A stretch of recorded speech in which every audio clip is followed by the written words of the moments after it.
Welcome back to the podcast that uploads every Monday morning, where we run you through all the Dolphins news you need to know about.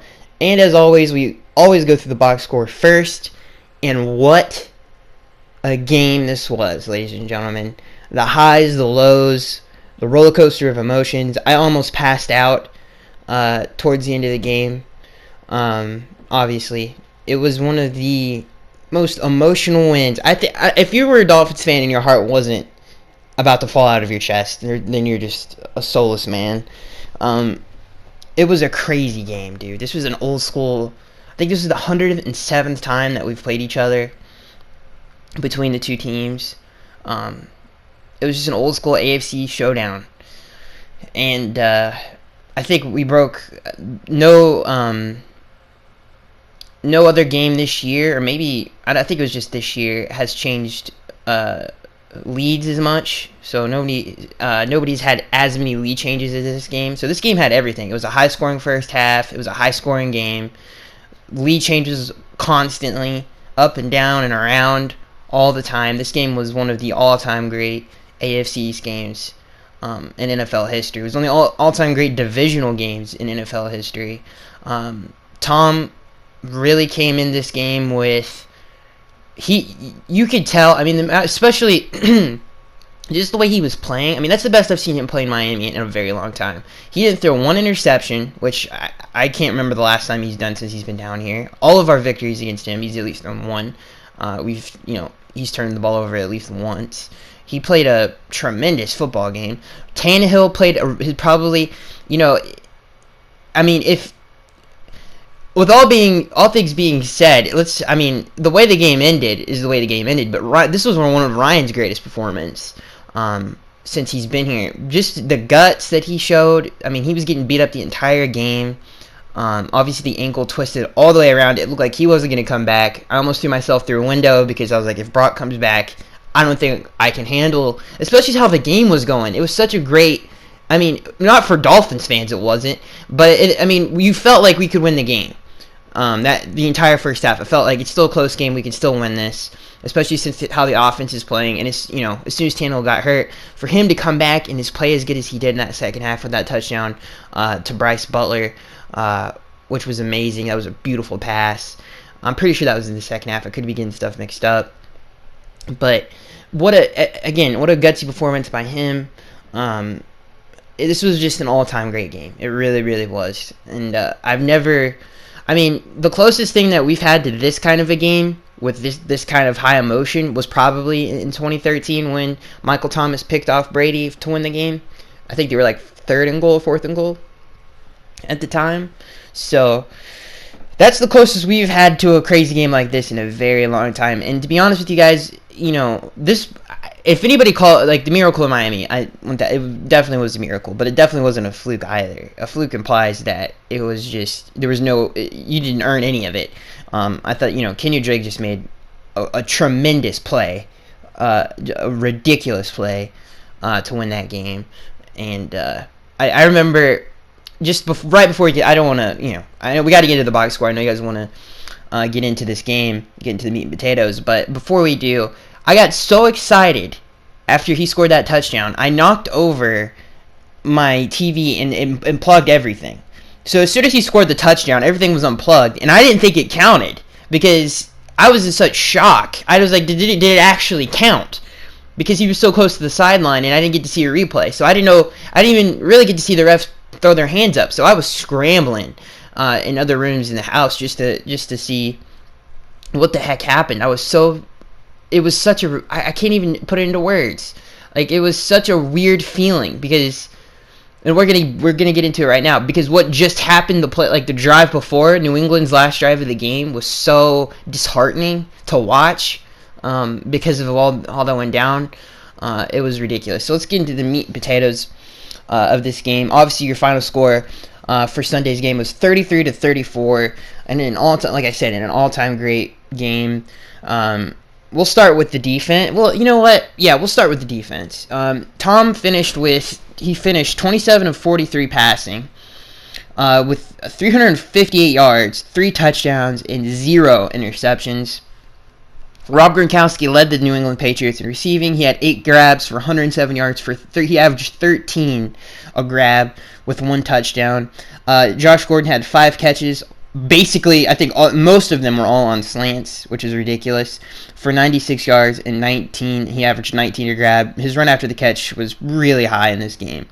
Julian Edelman, obviously, Jules is Jules. This man makes so many plays, He's a great player. He had 9 catches for 86 yards. Cordell Patterson, 2 catches for 51 yards. And he averaged 25 yards a catch. Obviously, the big bomb there that Tom threw to him that beat Walt Aikens for the touchdown. And Julian did finish. He also had a touchdown. James White had 2, which is crazy. This is the best thing we did on defense the entire day. James White finished with 2 catches for 15 yards. You don't really usually see that in New England Patriots box score. Rex Burke had 1 catch for 3. So we'll start with the secondary, then we'll get into the defensive line, which I thought had a pretty good game for the most part. Other than the pass rush wasn't really there, but the run defense was there. But let's get into the secondary. I felt that Minkah had his worst game of his career so far here in Miami. He did, to be honest, he showed some serious balls, though. He was getting up in Josh Gordon's face the entire game. It did not, even though he got beat a couple times, especially towards the end there, obviously the flag that pretty much, it looked to have won the Patriots the game. He played a pretty, his confidence never wavered. Like, he was pressing the entire, usually when you see corners do that, even if the coach tells them, hey, go press him, some corners don't, and they lose their confidence, and they kind of back up. But Minkah never lost his confidence. But he did not have a great game. Obviously, he let up a lot of slants. I think he got called for 2 penalties in this game. I think one of them the other one didn't get accepted, but because there was like 2 defensive fouls on it. But he didn't have a great game. I thought overall the secondary was interesting. Obviously, Xavier got hurt. I wonder if that affected the game plan, because we played a lot of zone in critical situations, especially on 3rd and short. There was the last drive of the game, I think they converted 3 third downs. If you include it might be 4 now that I think about it, which is crazy. But there was like a 3rd and 2, 3rd and 1. Julian had just dropped the ball, and that was obviously, this was a huge 3rd down. It was 3rd and 2, and they were an obvious. Usually, it's not an obvious passing situation. Maybe back in the day it wasn't, but today's game it is. And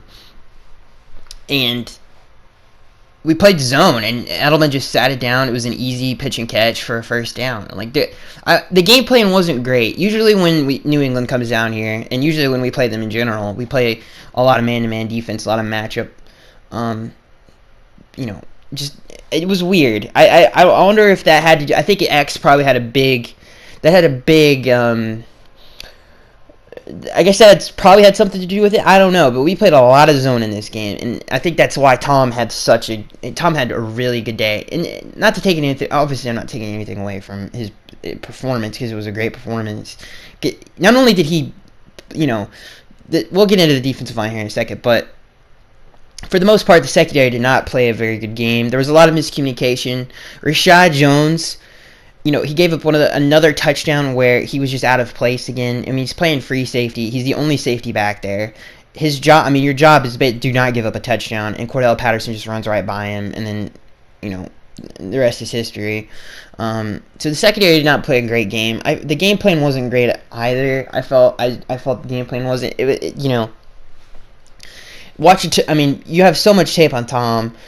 We know what is successful against him in zone defenses get shredded. The Steelers, we could go on and on and on and on with this. If you play a zone, any kind of zone scheme, you're going to get shredded. The Bills, it doesn't really work all that well against Tom. He's just too smart. He always finds the open man. He never misses a read. And they obviously have a good scheme with Josh McDaniels. So it was interesting. That's probably my biggest takeaway from the secondary. The game plan was interesting, just weird. Torrey McTyer, I don't know how many 3rd downs he gave up, but it was a lot. He gave up a lot of 3rd downs, not to mention he had, a penalty. There was a lot of flags in this game, and we're going to get into that here in a second. I would be so upset. If we lost this game, you guys would be hearing me complain nonstop about the refs, because some of the calls in this game were so ridiculous and just so tic-tac. Even the Minkah Fitzpatrick, we'll leave on the second here on this. Overall, I didn't think the performance was it was not very good. especially in the red zone. Again, Torrey gave up I think that was Torrey or Cornell, I can't remember, but one of them gave up a touchdown. Julian Edelman ran his pretty much signature play by I mean, he's done it against the Seahawks in the Super Bowl. He did it against the Falcons. It's that little fake in, go out route there that he has, and it's deadly route. I mean, it's almost impossible to defend, and Tom threw an absolute dart. I mean, that throw is ridiculously hard to make, even though it's such a short throw. The ball placement that you have to have on that is ridiculous, and, you know, Tom fit it in there. So, yeah, again, the secondary... the last thing I was going to say about the pass interference. I'm going all over the place towards the end of the game. Listen, Mika grabbed his arm.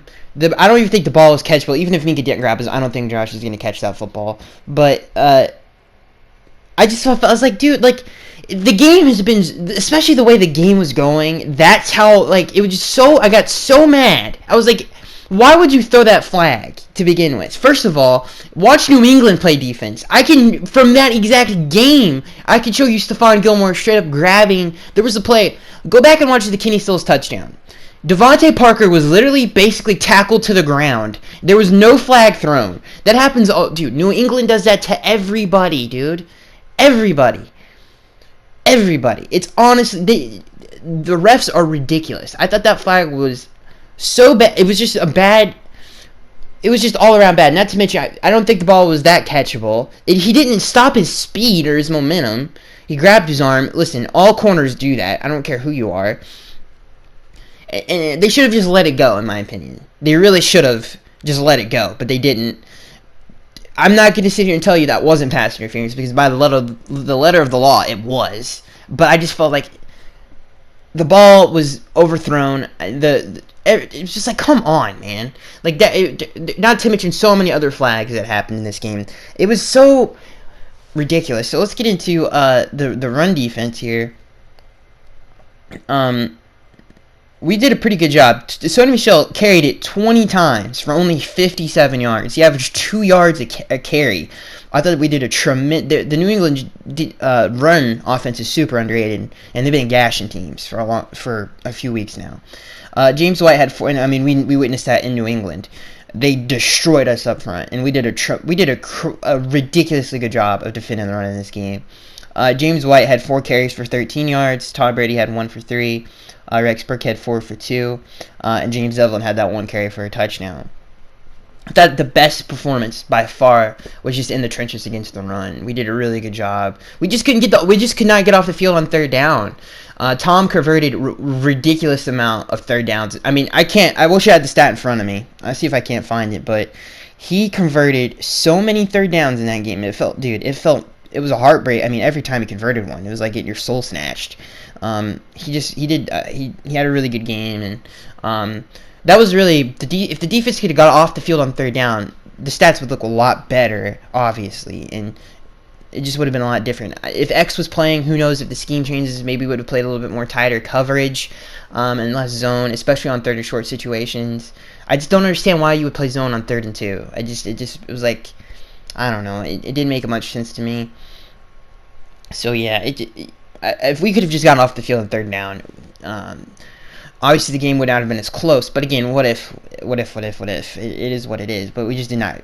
Secondary did not do a good enough job on third down. Neither did the pass rush. The pass rush was, for the most part, non-existent. Although Tom was pressured a couple times, he did a great job of just eluding the rush by stepping up, sidestepping, all that other stuff that he does that's so underrated about him. He's got great pocket presence, about great pocket awareness. So let's get into the offensive side of the football, where Tannehill had one of his best. I mean, he's played great since he came back from injury. He has 8 touchdowns and 1 interception in 3 games, which is really good, and he's been playing very well. So I think we're all pretty happy with his performances over the last 3 weeks. Tannehill, and I would have given him the game ball if it wasn't for Kenyon. Tannehill had 14 completions for 19 yards. He had 265 yards for 3 touchdowns, 0 interceptions. Kenny Stills he led the team in receiving. He had 8 catches for 135 yards, 16 a catch average, 1 touchdown.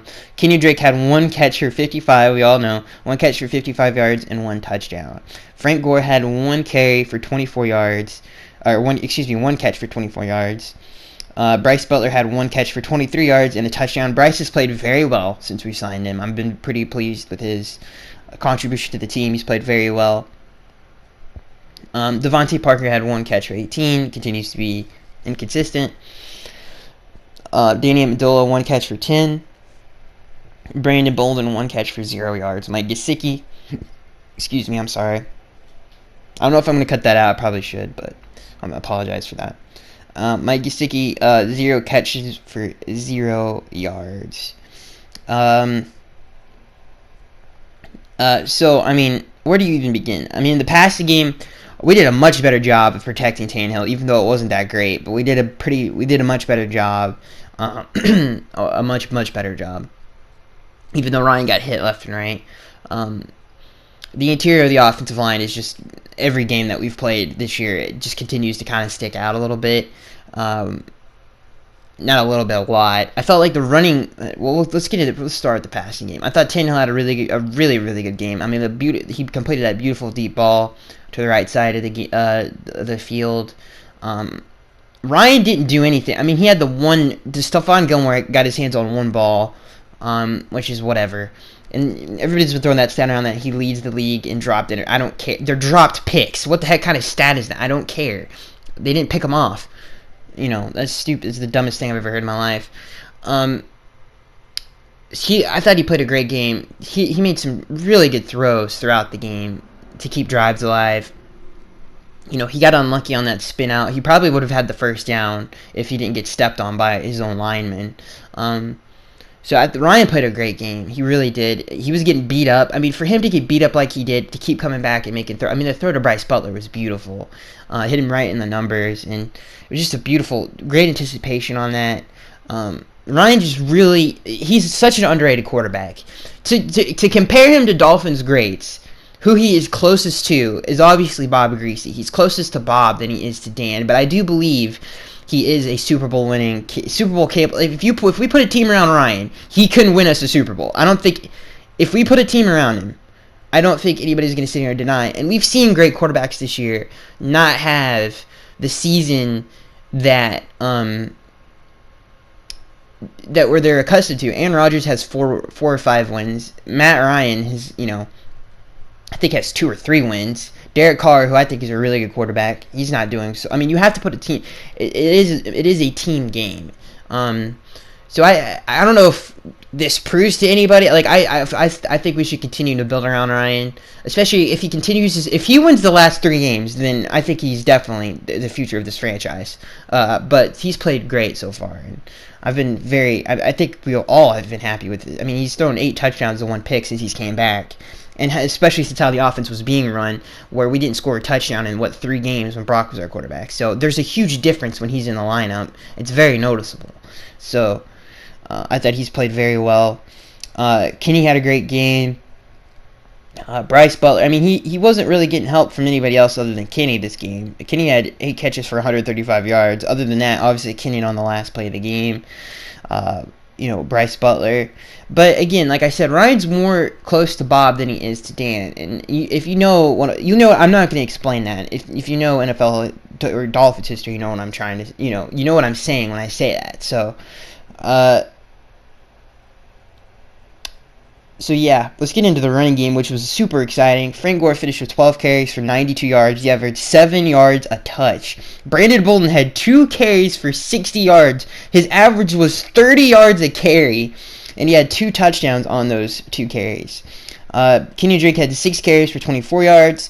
Ryan had 1 for 13. Brandon Bolden, ladies and gentlemen, the former New England Patriot, who has carried for a couple touchdowns on us in the past, who is really hard to bring down, especially in goal line situations. But I've never seen a 3rd or 4th string running back put the sauce on Duron Harmon, who's one of the better safeties in the league, for a touchdown. I mean, he put a move on him.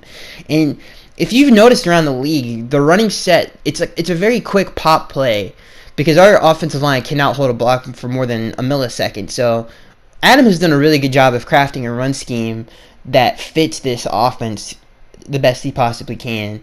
And if you've noticed around the league, not that it's something new, like some of these run plays, but it's definitely something fresh. And you see a lot of other teams running some of these run plays that we've been running. So, and it goes to show you, man, what would this team be doing with and Tannehill's home record is ridiculously good. But what would this team be doing if we still had Albert? We don't even have Jakeem anymore. It's ridiculous. I mean, we can't have everybody, but Josh, Kilgore. I mean, if you think about the list goes on and on and on. It's ridiculous. So the running game I thought was amazing. Brandon Bolden, what a game he's put together. Hopefully he gets more carries down the stretch. He's a great special teams player. He's a great running back for us. And he's made plays over the last 2 weeks, really. And I hope he continues to get the ball. So, yeah. Final stat line for you guys. Defensively, who led the team in tackles was Kiko for who knows how many weeks in a row now. TJ McDonald was second. Minka Fitzpatrick was third. Raekwon McMillan was fourth. Bobby McCain was fifth. He had that huge sack on Brady. 2 weeks in a row now that he's had a clutch sack. Jerome Baker, Rashad Jones finished with 3 and 4. I thought Ziggy Hood had actually a pretty good game as well. And Sylvester Williams did too. They did a good job of plugging some holes. Devon Gottschall, Robert Quinn. I don't know who got credited for that sack that ran the clock out, but it was a really good play by them as well. So that is it for your box score, ladies and gentlemen. And there's really no news stories. I have one for you guys. This comes from the Finsider. Miami Miracle t-shirts now available. So if you guys want to go grab yourself some sick this t-shirt looks amazing. I'm trying to see what store you guys have to go to get it. It's at Breaking Tea. You can go to thefinsider.com. They have a link there in the article. But if you want to go get the Miami Miracle shirt, I'm not sponsored by this, but I am going to go get myself one because it is such a sick shirt. I figured you guys would be interested in this. BreakingT.com, and you guys can go get yourself the Miracle Miami.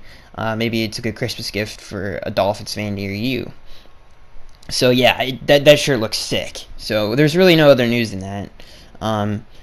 There was one little thing, in case you guys missed it, you probably didn't, but Ryan was yelling at Devontae Parker to pitch it to Kenyon on that final play. And yeah, again, dude.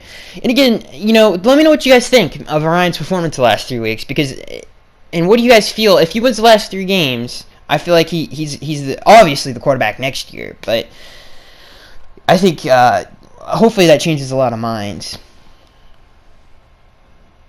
Because I've always been on the train. I have never gotten off of it, even through bad games. So let's get into fan Q&A, ladies and gentlemen. We've only done 22 minutes of podcasting, which is not a lot at all.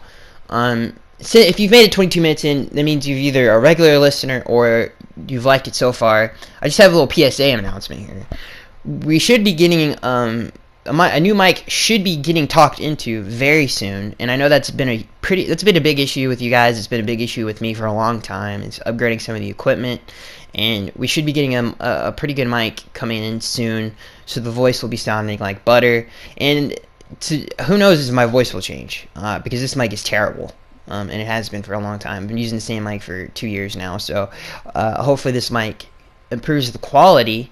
But if you guys want to see any other content, I don't really know what other content I could do, because there's a lot of other Dolphins content creators out there that kind of do the same thing, and this is the kind of, I just like talking about football. I like talking about, I'm not a very entertainment kind of, I'm not a guy who's gonna sit here and make you laugh. I just like talking about football, so and that's why I do this show. So this is kind of the format that fits me the most. But if you guys want to see any other whatever, I don't know how we would do collaborations. I know some people have said that in the past. And we actually got, Dougie, whatever his name is, reached out a while ago. We actually had the other guy who's pretty popular too reach out a while ago to do a collaboration. Maybe that's something we'll do in the future. I do not know. But yeah, so let's get into the fan Q&A. This is where fans ask questions, and if you're interested in that, please go subscribe to the channel. We work very hard, or I work very hard. We work very hard. I got a team out here. I do work pretty hard to, and I'm trying to get this video. Hopefully, it's not going to upload till probably 10 or 11, which sucks. I was trying to get this out to 8, but it takes forever to render, and I'm trying to calculate the time that it will take. So yeah. All right, so this first question, there's not a lot of questions here. There's only 24. This first question says, thoughts on how the O-line did. Also, shout out to Right Trigger number 17 for staying out there. Last question, are you personally done with Burke? I know, shout out to Ryan. Dude, that literally was such a gutsy performance. I don't know. He was, after the press conference, he looked like he was gonna fall over. If you watch his press conference, it looked like he was gonna pass out. The man is in a lot. He's in a lot of pain. Not to mention his shoulder, his ankle is literally. It looked like he broke his. Something was not right. It looked like something. It didn't look like he. Let's put it this way. It didn't look like he was coming back. And for him to come back and play the way he did is ridiculous. To move around like he did. He made that throw to Kenny Drake on the sideline. Getting out. I mean,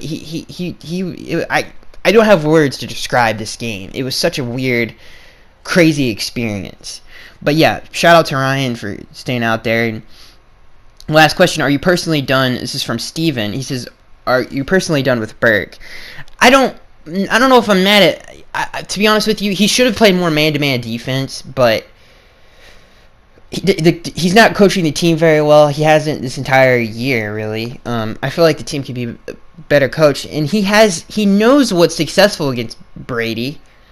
Last time we played a lot of man-to-man defense on the Monday night game, or the Sunday night. I think it was the Monday night game or Sunday night. I can't remember, but yeah, I think he had more. I'm giving him a pass this game, I guess, because of Xavier. If Xavier was playing, who knows if the scheme would have been different. I'm sure it probably would have been. Am I done with Burke, is the question? Yeah, I think we need a veteran coach to come in and just... I mean, he's not elevating the talent. The talent is there to be a way more, like, a better... We're 29th in total defense. Like, there's too much talent up and down this field, and the defense still makes plays to win games, but we just have to... Obviously, there are holes in this defense. We need a better pass rusher, a more consistent pass rusher. So that's a huge part of why we can't get off the field on third down. But yeah, I think we do need a new D, unless we just straight up play better the last 3 games. But I do think over the last 2 years, I think Matt has not done a great job. This next question comes from Jack Pack. He says, anytime they beat the Pats, it's a great feeling, but they needed the biggest miracle in franchise history and Bill Belichick forgetting how to coach to do it. Are you going to attempt to fix the interior line, or are they trying to get Tannehill killed? It almost seems intentional at this point, letting Pouncey walk, signing old players like Sitton, and starting Larson. Your thoughts?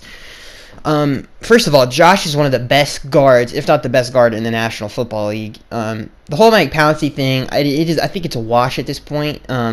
Travis has not played bad since he's been the center. So I'm not gonna actually been playing better than Kilgore did when he was in.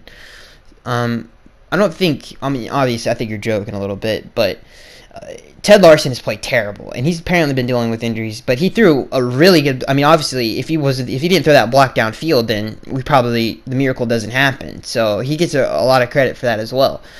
But yeah, he's played terrible he's played god awful, and he's dealing with a lot of injuries. He's just not a good player. Jesse Davis has had a terrible follow-up season from last year, where his pass blocking skills were the best thing about him, and he has just not done a great job in that department. So, yeah, the interior offensive line needs to be fixed. What was your other question? The whole Bill Belichick thing, forgetting how to coach. He didn't forget how to coach. I don't know what people are saying. Listen, dude. Nobody if Bill knew that was going to happen, obviously Gronk is not going to be out there. But who the heck would have said that was going to happen? I was basically in the fetal... I was in the dumps, dude, as a fan. I was in the dumps because of how that game ended. I was so mad... By the way, I was so mad at Adam Gase for not going for it on 4th down. I thought that was a terrible decision. We should have went for it on 4th down. Let's say we don't get it. That gives them a short field. We can still hold them to a field goal. It's still a one-possession game. So it's not the end-all, be-all if we don't get the 1st down. We can still win the game. The game is not over if we don't get that 1st down. It just gives us a better chance to win. I don't understand why he didn't do that. But yeah, I don't think the whole Bill Belichick forgot how to coach. Situational football to do it. No. And that's not just you, Jack Pack. I mean, it's a lot of people. I just don't get that. I feel, I mean, again, if nobody would have called that. But he says, anytime they beat the Pats, it's a great feeling. But they needed the biggest miracle in franchise history. And Bill Belichick forgetting how to coach. Yeah, I mean, Kenny just made a great play, a really, really, really, really, really good play. He's one of the best open field runners. He needs the ball more, and he's one of the best open field runners in the league. This next question comes from Irvin. Irvin, I think. Yeah, Irvin. He says, what do the Dolphins have to do to win the AFC Championship? The interior of the offensive line has to be a lot better. We have to get open. Other than Kenny Stills, the tight ends have to play. Mike has to play better, and Kenny Stills was the only person really getting open on Sunday. So we got to get more consistent on that. Bryce Butler, has to continue to play at a high level. The defensive line has to come alive in the pass rushing department because they're not playing well at all. So all of those things have to happen. And the running game has to be more consistent. We have to, week in, week out, run the ball, and we have to be better on the road.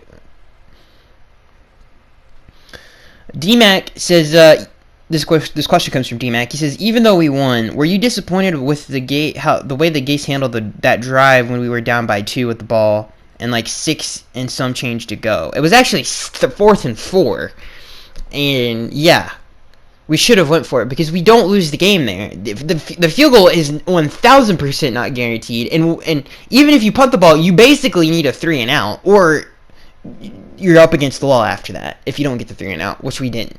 So that call was really bad, and Kenny dropped the first. Kenny should have caught that.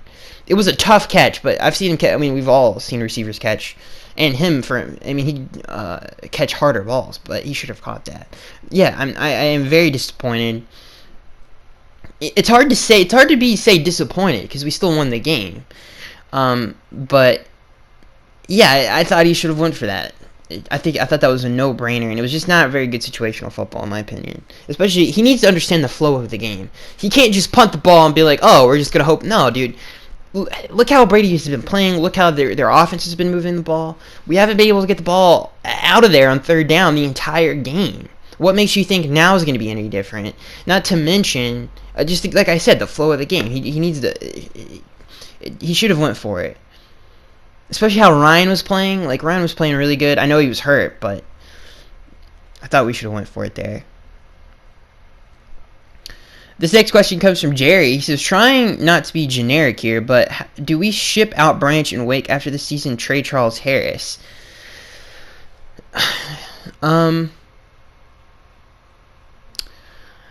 That's a tough question. Cameron Wake can stay, obviously. I feel like he's still a good situational pass rusher for the most part. But Andre has not played very well. And when he's actually gotten to the quarterback, he's committed stupid penalties. Charles Harris is he's been an absolute bust. Seriously. On Deion Jordan level, almost. He just doesn't smoke weed and gets suspended.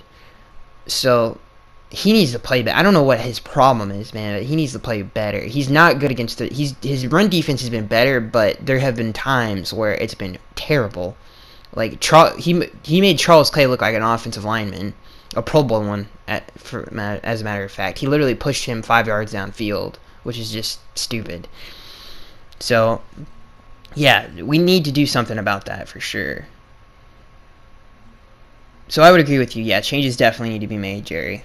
This next question comes from Douglas. He says, how much better are the Dolphins with Ryan playing quarterback compared to Brock? I heard some clowns on NFL Networks, aka Steve Smith, who just disrespected us, but refused to substantiate with facts that they are the same player, and how tough is Ryan playing with half a shoulder and a sprained ankle getting hit like a piñata all game long. Without him, we had 0 chance of winning today. 1,000%. There's a huge difference. Obviously, there's a big difference. It's called ignorance. Well, obviously, ignorance falls into what I'm about to say again. They just don't watch our games. They don't watch Ryan. They don't care, dude. None of them do their job, first of all. They just get up there and just riff because they know football. They're like, oh, we're just going to riff. I watch Sunday night football games and Monday night football games. That's it. Let's riff. And I hear that the Rams are doing good. Let's talk about that. Like, Shannon Sharpe, I love Shannon Sharpe. I think he's super entertaining. But he said one of the dumbest things I've ever heard him, like, one of the dumbest things he's ever said. And it's kind of is in line with what Steve Smith said. He said that some people think Brock is a better quarterback. He said something like Brock is. Some people in Miami think. First of all, he just straight up lied when he said that. There is no one in Dolphins local media, in the Miami Herald, the Sun Sentinel, what is the Palm Beach Post? None of them at all have at any point in time said that Brock Osweiler should be the starting quarterback. Ever. Brock is terrible. I told my brother, I wish we could get Tim Tebow off the street to play quarterback, because I would rather see anyone other than him under center.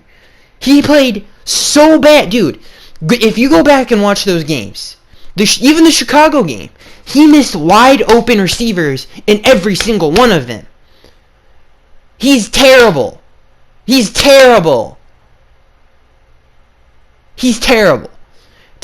is so much better than him. It is like comparing. It's like comparing, and I'm not even exaggerating, Tom Brady to Mark Sanchez, because Brock is that bad, ladies and gentlemen. So yeah, like, look at the stats, dude. And Pro Football Focus can go eat a chicken tail. Like, seriously, some of their whole analytical bullcrap.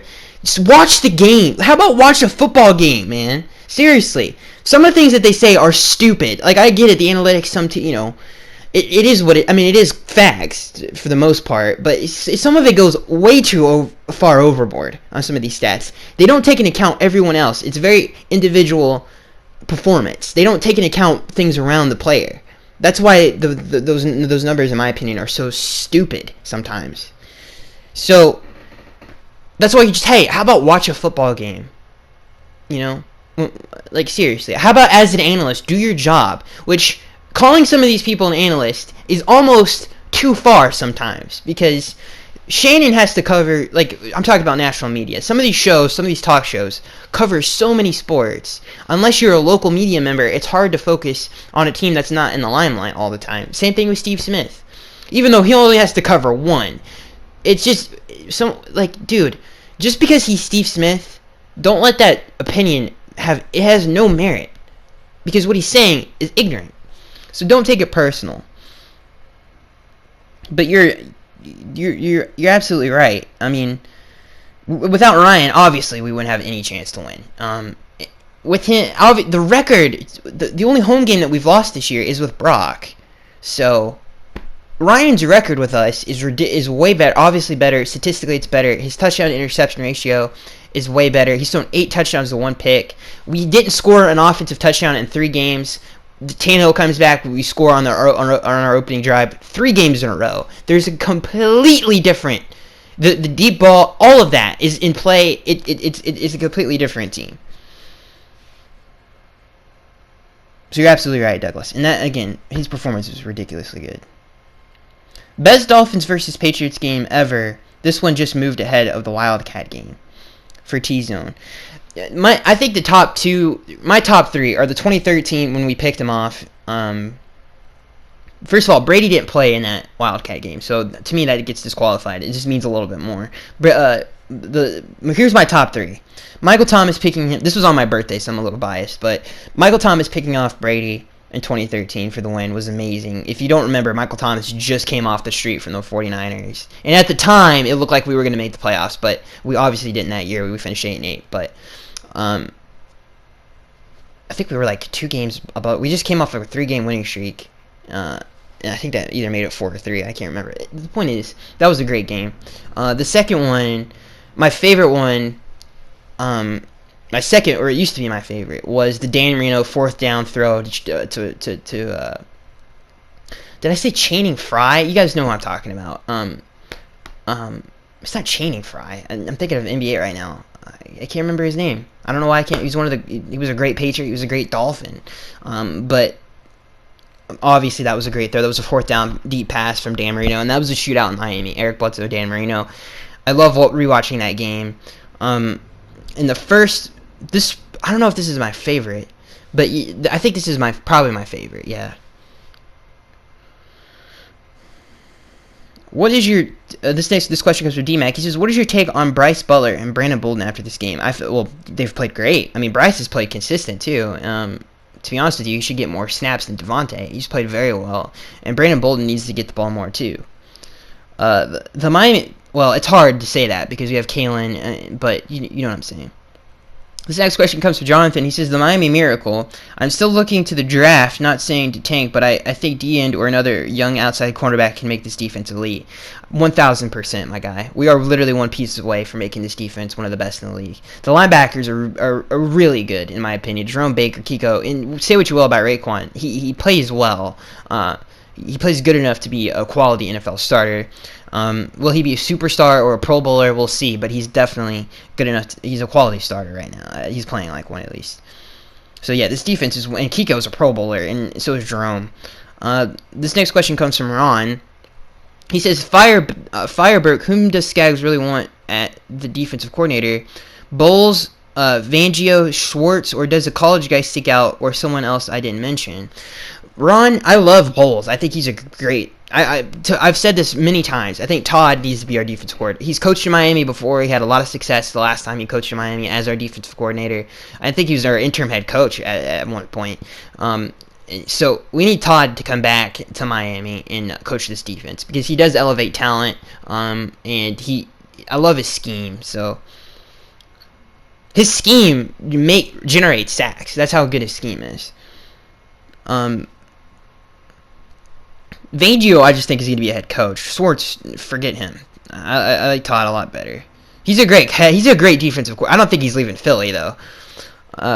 This question comes from Will. He says, "Agree or disagree? Maybe us fans should stop hyping up Tannehill. He plays much better when he's not the center of attention, good or bad."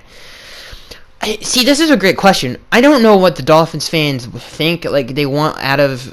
I don't know. Ryan is a franchise quarterback. In my opinion, he always has been in my mind. Obviously, I fought tooth and nail on this podcast with you guys that he is one, and some people still disagree with that. I get it, but I've been on the listen. I've been on the mountain for years now. People have been shouting down from the mountain, "Come down from the mountain!" I've been screaming back, "No, I'm not coming down from the mountain." So hopefully, some people have joined me on that mountain. This next question comes from Ron. He says, "Do you agree with the targets this game? Stills 9, Parker 4, Gesicki, Drake, Bolden, Butler, Amendola, and Gore all only getting 1. I think Carew Ford should have gotten some action in the slot. Drake is a total mismatch in the passing game. Our tight ends are untapped gold mine waiting to go off." There was a couple times Mike was open underneath, but he ended up hitting Bryce for a touchdown. There's a lot of times where somebody else was open, but he ended up hitting anybody anyway. But those players need to be more consistent.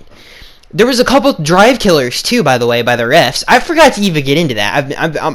The refs almost lost us this game. There was a terrible call on Laramie Tunsil.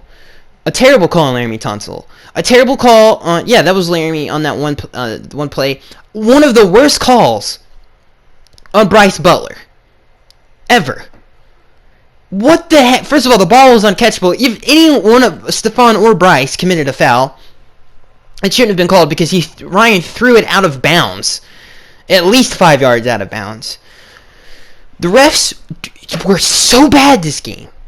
So bad. There was an illegal use of hands to the face on Andre Branch that was, honestly to God, ridiculous. Laramie Tunsil's was so ridiculous. They said he had his hand on his throat. First of all, that's not hands to the face. If you want to call that hands to the throat. Just so many bad calls that killed our offensive drives this game. We were moving the ball up and down the field, by the way. If it wasn't for these refs, who knows what would have happened. So you can blame a little bit on them, too, that we didn't get to spread the ball out a little bit more. And don't even get me started. There was I think there was a holding call on Jerome Baker that was stupid. There was just so many bad calls. This question comes from Corporate Gamer. He says, what the play of the year? It's just that's not great grammar, but yeah, it was the play of the year. Corporate Gamer says, "How do we beat the Vikings next week? The record versus winning teams is bad. We can beat them." Yeah, they haven't played very well this year. Kirk Cousins is and Tom is one. I mean, he's the best quarterback. We've played so many really good quarterbacks this year, and we've performed well. I mean, against Aaron, we did a very good job. Our offense just didn't do us any favors. So I think Kirk. I mean, we've played a lot of great quarterbacks this year. Kirk's one of the worst we've played, and that's saying something because Kirk's not a terrible quarterback at all. This next question comes from Sam. He says, 1, should Burke be fired? It's illegal to chip the tight end coming off the line. Gronk had clear lanes. Is it illegal to chip the tight end coming off the line? No, we did that a couple times, actually. We did actually do that. Corners playing 10 yards deep because of who was out there. Why is Kiko on Julian? That's a great question, actually. Because we played a lot of zone. I don't know, man, why we did that. Mika should never play outside corner again. Man was getting cooked. Actually had more to do with strength than it did his physical tools and a lot of stupid penalties. Dude, again, the Patriots get away with some of the stuff that Minka did on a regular basis. There was a play, listen, refs are stupid. I honestly, some of those calls were ticky-tacky. They really were. They really were. This next question comes from Slega. He says, what a game. Anyway, do you think this team has exceeded expectations? Really, if you think about all the key injuries, 7-6, I know plenty of teams would have tanked if they had half the Dolphins injuries and issues. What's your take on it? Yeah, it's been unfortunate, and has sucked major donkey balls since it's happened. Like, it just has sucked, dude. It's been tough. It's been real tough. On a lot of different players. It's affected, it's potentially, I mean, hopefully it doesn't, but it has affected Tannehill's performance, and I'm not saying, I mean, it has. The interior of the offensive line has been terrible. So, yeah, we just got to get a couple things fixed in this offseason. Bahamas Dolphins says, could this defense be coached better? 1,000%. Ron says, can you explain why Burke makes Kiko look worse than he really is by having him cover receivers? It makes no sense to me whatsoever. I don't know what the heck that defense. I would have to go back and watch it, but I'm assuming it was zone coverage of some kind, because there should be no other reason why a linebacker would, unless he was like, yeah, go line up against Julian Edelman. Like, that makes no sense. I don't know why he did. Matt's stupid. That's why. Matt puts this defense in so many stupid scenarios. And if he had any balls on him, Rashad Jones would be criticized more. Because he has been playing terrible. Like, this is the worst season he's ever had. Somebody needs to coach Rashad, seriously. And I don't know what the heck the Kiko thing was, Ron. I really don't. It was really dumb. This next question comes from Ron. He says, do you think Mr. Kenyon Drake showed once again that he needs at least 15 carries running the ball, not to take nothing away from Gore? I feel Gore is at perfect workload, but we are missing out on... Yes, you're 1,000% right, Ron. Kenyon needs more carries, for sure. This question comes from Take Me Out. He says, great win, very proud of the team, given all the injured. Drake needs more touches. You need to game plan more from him and find the ways to get. Yes, you're right. Kenny needs to get the ball more. This last question comes from Will. He says, is the offensive game plan you think Gase ideally wants each week? Obviously, Drake still needs more. Yeah, Drake still needs more touches. If it wasn't for stupid penalties, yeah, but also stupid penalties, who knows what the final stat line would have been? Because who knows? Because there's just so many bad calls, dude. Like, seriously, I literally yelled. I said only in New England. What I meant by only in New England, obviously we weren't in New England, but what I meant by that was, like, what the heck? What are we doing, like, with these refs? Like, the play to Arnold, or Laramie especially, the man, did he have magnifying glasses? He was just wanting to throw a flag on that. That's how stupid that penalty. He just wanted to throw a flag. Like, some of these calls are terrible, man. They really are. It's not just us. Like, there was a couple times throughout if you watch the Dallas and Philly game, there were some seriously bad calls in that game. Like, so bad, dude. It's honestly ridiculous. So that is going to be, and I wish we were the NFC East, by the way, because we would just slap everybody. But anyway, the point is, that is going to be it, guys, for this For this week, it was a tremendous win, a great win. It was one heck of an emotional roller coaster. If you guys enjoyed, please subscribe. And I can't wait to see you guys in the next one.